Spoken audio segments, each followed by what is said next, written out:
Thank God I checked. The mic and audio was off. Thank God. Because we would have wasted an entire stream. Okay. एक ओंकार सतनाम करता पुरख निरभव निर्वैर अकाल मूरत अजूनी सैभं गुर प्रसाद जप आद सच जुगाद सच है भी सच नानक होसी भी सच। वाहिगुरु वाहिगुरु वाहिगुरु वाहिगुरु वाहिगुरु जी का खालसा वाहिगुरु जी की फतेह। नानक सहज मिले जग जीवन नदर करो निस्तारा। इकरदास पाठ कीरत की गुरु रामदास रखो शरणाई। गुरु रामदास रखो शरणाई। गुरु रामदास रखो शरणाई। Good evening, welcome back to In the Khud. This is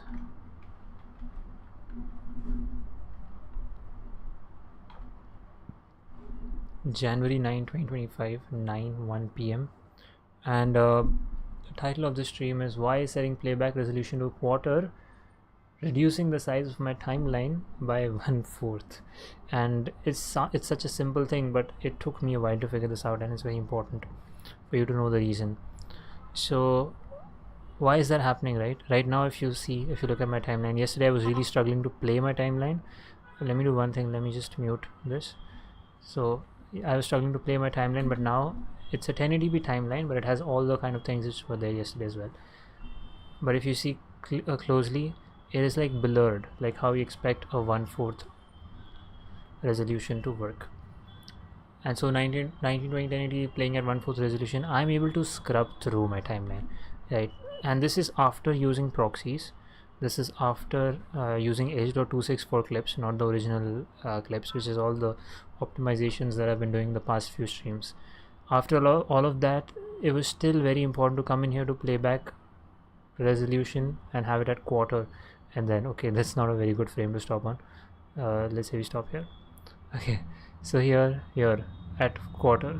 Now this is working. For some reason, if I make it full now, just the timeline resolution will be full. This is one of the things about Resolve is I do not understand what it does. And okay, I do understand what it does, and I will get to like why it is the way it is. It's got to do with compound clips.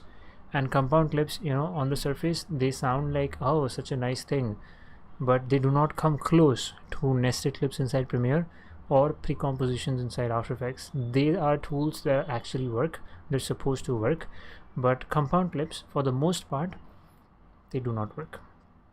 They make life hell, a living hell for an editor, and I'm going to deep dive into that. However, the important answer to this stream is you want to come into your timeline settings, for which I have kept a shortcut, Alt Control E. You can say right click, find timeline in media pool. Once you're here into your timeline, come in here, right click into timeline settings. Okay, once you come in here, what you want to do is you want to come all the way to output, and in output you want to come to mismatch resolution and change it from center crop with no resizing to scale entire image to fit. Let me be a little courageous and try doing this center crop with no resizing and hit OK, and you see that's what happens. So when this is the thing, which is something that Resolve does by default, when you come in here and say timeline playback resolution full, you will see things the way they are, but again it's a compound clip, so it's anyway messed up. Let me show you here. It will be the way it is because it's a video. When I go to playback resolution at half, yeah, this is exactly the problem. When I go to half, the frame only goes half. Yeah, the resolution has gone to half, but you've taken my frame to half, and quarter. I have a quarter frame now. What do I do with this? I can't even barely see anything. So that is happening because, as I showed you, you want to come in here, timeline settings. In output, make sure it is at scale entire image to fit, and now it will behave like it should. Okay, with full quarter and this, and now your compound clip is also behaving fine. So now let me go sequentially and like document everything. Before that, one important point to make here is that I have made the 6 cut down for this project, the Django podcast project that I've been working on, and this is definitely the least time it has taken. So like in one day, less than a day, I finished making it, and This was the first edit which was, I would say, 90% done inside of Resolve and only 10% going into After Effects. So that's a very good sign. We're staying more and more inside of Resolve and trying to figure everything inside Resolve. However, there are some things in Resolve which are absolute nightmare, and I'm going to try and address those as well. But we're certainly heading in the right direction. So I'm going to just quickly show the video once, and not inside Resolve. I can actually play it in Resolve as well, but I'm not feeling that courageous at the moment, so I'll just play the rendered video. And I'm gonna mute myself to avoid.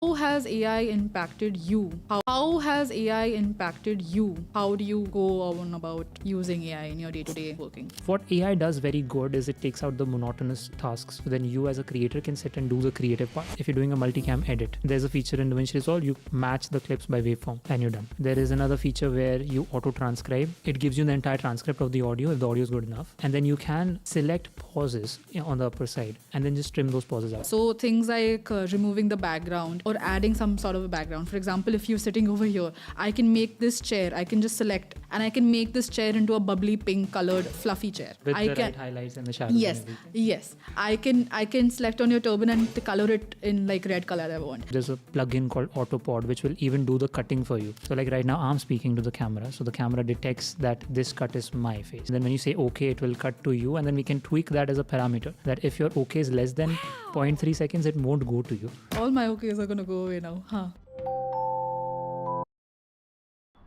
Okay, awesome. So this entire edit, as a matter of fact, was done today, and this again is there aren't, like, only for the intro we went into After Effects, this little part, but the major thing that we had to work with here was a lot of screen recordings.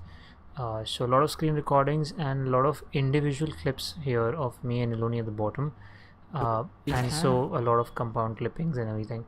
So this I've put it into a Fusion clip because initially I was trying to make a 3D kind of thing at the top, but in the end I settled with this because it was looking nice and neat, and 3D was just looking very unnecessary. 3D basically giving it a bit of rotation in the Z-axis inside Fusion. I figured that is not necessary. So one important thing that I did is, as I've tried to establish this earlier, is that there are no guides inside DaVinci Resolve, and that sounds like one of those things which why aren't there any guides? And one of the workarounds one person on YouTube shows, you put a grid on an adjustment layer and then do what? No, that doesn't work.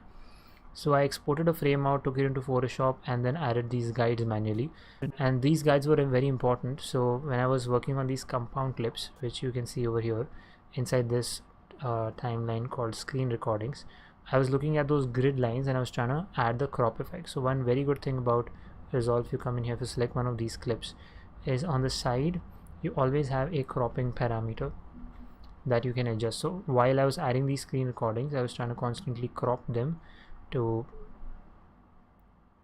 if I can see any of my clips, thank you, is what that of, okay, this button, yeah, this is of auto track selector. So all of these clips, as I was dropping them in, I was adjusting the crop according to that that guide that I've added. That was one point. Then I compounded clip it and then we put it here. So if I was to run Notion, I'm gonna keep telling you to remind me later, Notion, because your updates are basically nothing and I'm tired of updating you for no reason. Okay, so here's where we started. The first thing that I discovered, because I was, again, since the morning I was trying to figure why is there such a lag in my timeline. Why can't I have playback, right? After tons and tons of optimizations with render and proxies, I still can't play through my timeline. And I thought, yeah, this is one new thing that I discovered. So what I'm doing a lot here is with these clips, right? If I open one of these timelines where I have me or either me or whoever the guest is speaking inside these rounded rectangles, I'm adding a lot of alts like this. You go into effects, I'm adding a resolve transform effect. So one thing I discovered is you can right click on a clip and you can say render cache OFX filter transform, open FX filter. So that will render this out. So that gave me a little ray of hope that maybe if I just render these out like how you render cache. So my playback render cache is that smart. Okay, that should, like, Resolve should automatically render that out if it's a heavy computational effect, but this will be like just manually forcing Resolve to be like, render it please. So that was the first thing I discovered today. Very important concern I was facing this behavior, I feel. Then this is what I discussed, the timeline settings. You have to make sure the output is at scale entire image. There's another problem with compound clips, that is Resolve treats compound clips as a separate nested timeline. The settings for it are inherited from the timeline at the time of creating the compound clip. So you can't change main timeline settings later and have the compound clip correspond to it, basically make them again. So this is exactly the reason why when I was messing around with the timeline settings and I showed you how, like, reducing the playback of these compound clips. What I mean by these compound clips is these compound clips. This is this fusion clip, right? The screen recording fusion clip.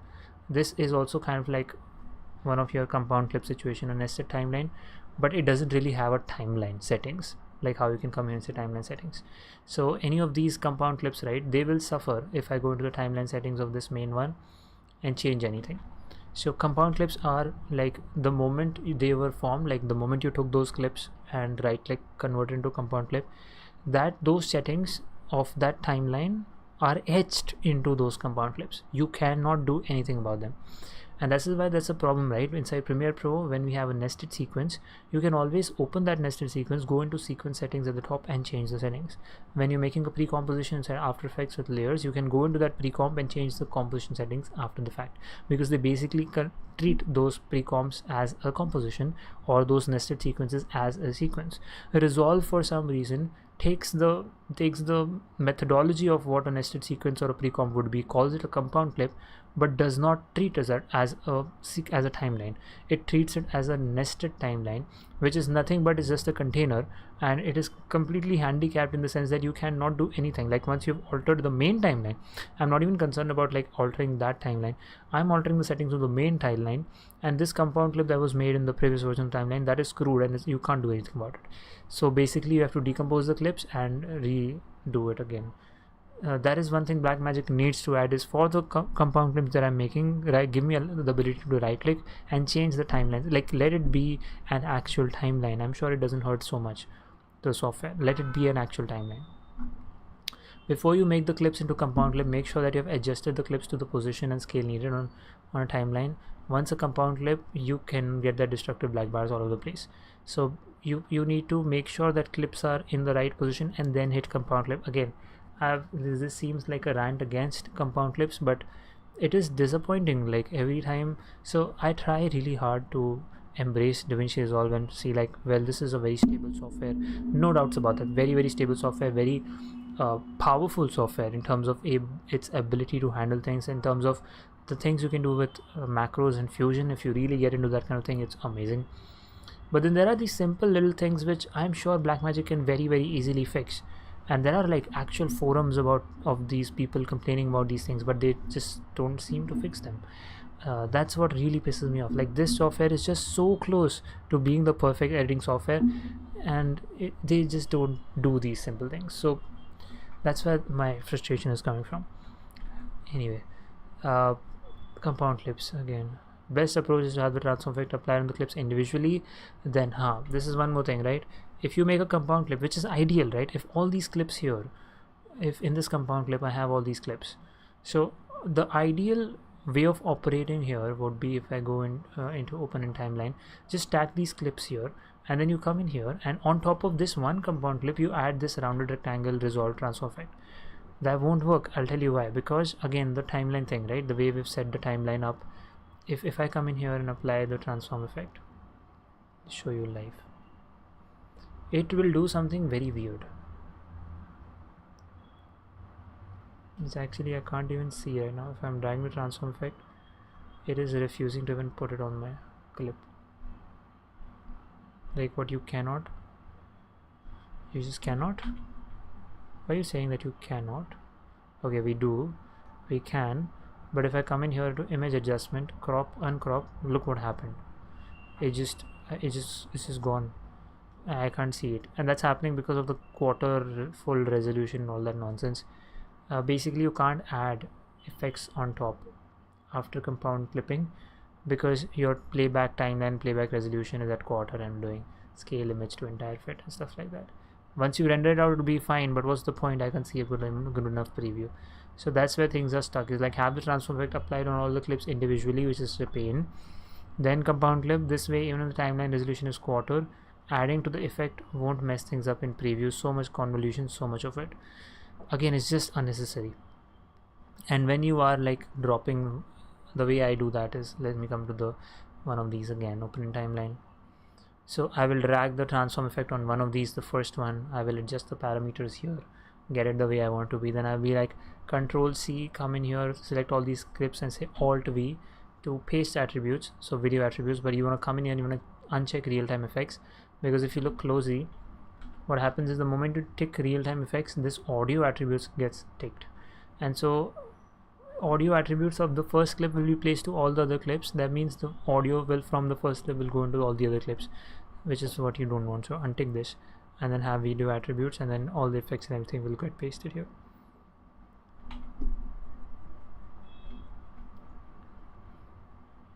Okay, things to add in supers macro. So the supers macro, right, the thing that I've been talking about, is like even today I couldn't get to make it work, but other than that, I'll get to that later. This thing here is a very basic After Effects render, the only place where I used After Effects. Then simple pop-in, I've used it still.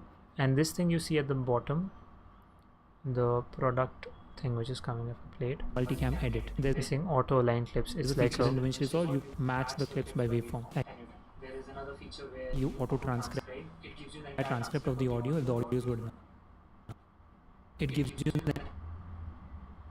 this thing you see here is like a nice little mogul. It's so blur I can't even see it. Playback, get ready for disaster, gone. See, I can't. So that's the thing, right, with compound, because everything is in a compound clip, because I'm like working efficiently. If I change the playback timeline, playback resolution to full, I cannot even view, because when I made the compound clip, your timeline playback resolution was at quarter, so you better stick with that for the rest of your life. Why is this a thing? It makes absolutely no sense. So that is a template that I bought from M product description. Okay, and I just added Photoshop icon. I didn't even animate it because I didn't have time. Then this thing here, right, when this thing is happening, when we show, she types in the prompt and then this happens, by the way, which she doesn't. I only have done everything. When that is happening, it's like a vector smoke. And this is one technique I've learned, is what I was initially doing is I was always working in my media pool with power bins, right? So my power bin is growing, by the way. Okay, I have artwork, I have guides, I have logos, I have SFX, which is very important, I have stock footage and everything. So what I was doing is, initially I was bringing things into my project, right? I was dragging them into my timeline, and then I was dragging them into my power bin. But a more efficient way is just drag directly into your power bin, then from there drag things into your timeline, do your changes like decrease the audio and everything, and then drag it back into your power bin. So you never have to touch your project for all these repeating things like SFX and everything, and they will always be there in your power bin. So that's like a more efficient way of working. So that is that. And yeah, a lot of screen recordings had to be done in here. I'll talk about autopod. A lot of screen recordings, a lot of playing with them real time. I did a bit of scale animation here. Okay, so I think that pretty much includes everything that I've learned. So this last point here, right, ability to change scale of top line and bottom line, alignment option, left, right, center. The text that I have made, and let me just show it to you if I can. If I come here, how much time are we in? 20 minutes, already 20 minutes. Okay, so this overlap text, if I drop it here, this is whatever, this is text here. I can make this bigger, can jump to the side here. I can change things to whatever it is that I want and things respond, but I need a way to change the scale of the first line, the individual line, and the bottom line. That is important. And the second thing is I need alignment, right? All of these you can do very easily inside After Effects, like just select them and hit the align button, but here I don't quite know how to do it. So these are two things I have to figure, because up until now I still have to go into After Effects to add like basic text animations, which is something I'm trying to avoid, and trying to build macros inside Fusion for that. So that's what concludes today's documentation, and I'm going to take some time to talk about a few things. A few hours from now and I will be completing 26 years in this body, in this lifetime, and I could not have been happier with the way life is. I don't remember documenting last year or maybe last year on in the court on my birthday, but here today we are documenting and it's good. The reason I say I'm the happiest right now is professionally, which with what I'm doing in terms of my work.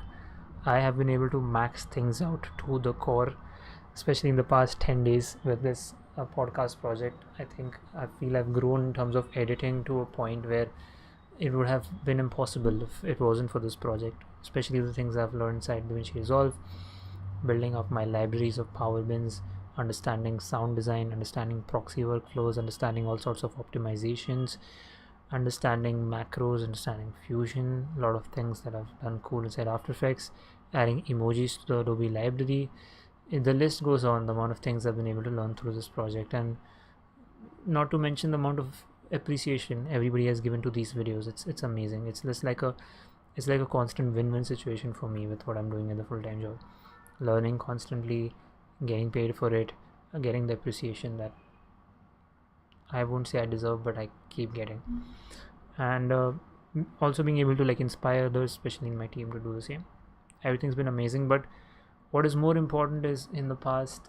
So I've said this in a few streams earlier, where I've been documenting that 2024 was like the toughest year of my life personally, which is why I didn't document anything pretty much on in the code,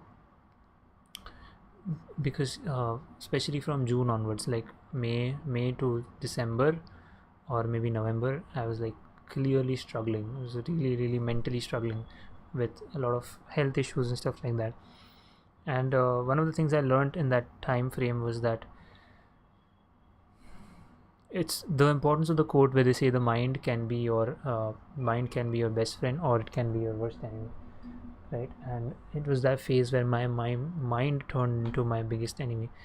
But because of having gone through that adversity, I've gotten so much in my life spiritually now that it is again like all of these things that I said, right, with my professional life, they're all tangible things. I can tell you the things I've learned, the kind of things I'm making, the kind of appreciation I'm getting, but the kind of grace that is being showered on me in the spiritual realm, in the realm of the being of my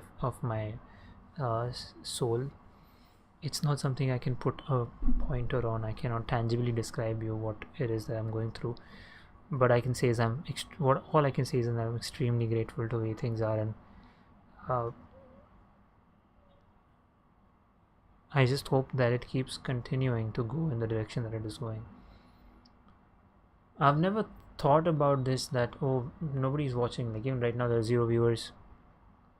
I really don't make these. Earlier I used to make videos, but now I'm making streams because I don't have to sit and edit them.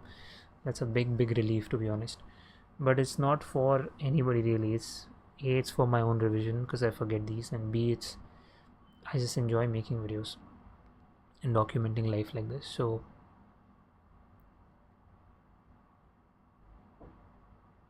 life is beautiful, and that's where I would like to end today's documentation. Thanks so much for being in the code. I'm gonna take a leave for the next 3 days, Friday, Saturday, Sunday. I'll get back to documenting on Monday, because from Monday onwards I have a 2-week leave for the first time ever, and there is so many things that I want to do in these 2 weeks. It's like a bucket list of things which I've been postponing because I never had the time to. So it's kind of like how engineering got over in 2020, and from March 2020 to October 2020 I went full force into click reflect animations. We're gonna do something of that sort again, and it's gonna be very exciting because of the amount of things I've learned in the past 4 years, just putting everything into perspective. So we'll document life from Monday onwards. See you there. Waheguru ji का खालसा, वाहिगुरु जी की फतेह.